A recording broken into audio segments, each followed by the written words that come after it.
Sa video natin ngayon mga maestro ay pag-usapan naman natin itong PUB 2023 sa release. Ngayong araw po yan, April 27, 2025.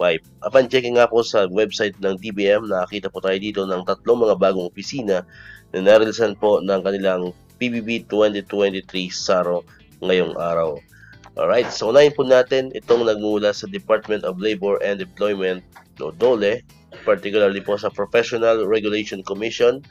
Nakalagay dyan to cover the funding requirements for the payment of fiscal year 2023 performance-based bonus of 840 qualified officials and employees of the Professional Regulation Commission o PRC. Pangalawa naman po ay nagmumula naman sa Department of Social Welfare and Development, particularly po sa Council for the Welfare of Children. Nakalagay yan to cover the funding requirements or the payment of fiscal year 2023 performance-based bonus of 38 qualified employees of CWC.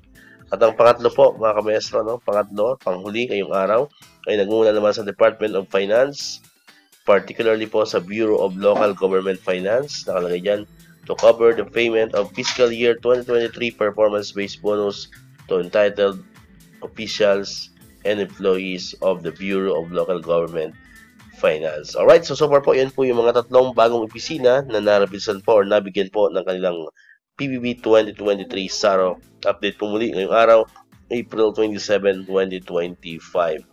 Okay, so dito ko natatapos itong ating video ngayon mga kamestro. Kung di ka pa nakakapag-subscribe, click mo na ang subscribe button dyan para ikaw yung unang nakapanood ng mga videos na ina-upload natin. Katulad ito yung mga updates pa rin about sa PBB 2023 and other benefits po ng mga teachers and government employees. And syempre, click mo na rin ang notification bell button para manonotify ka, always updated ka pag may mga bago tayong uploaded na video. So muli, maraming salamat sa inyong panonood at pakikinig. Once again, El Maestro, see you on my next vlog. Bye-bye!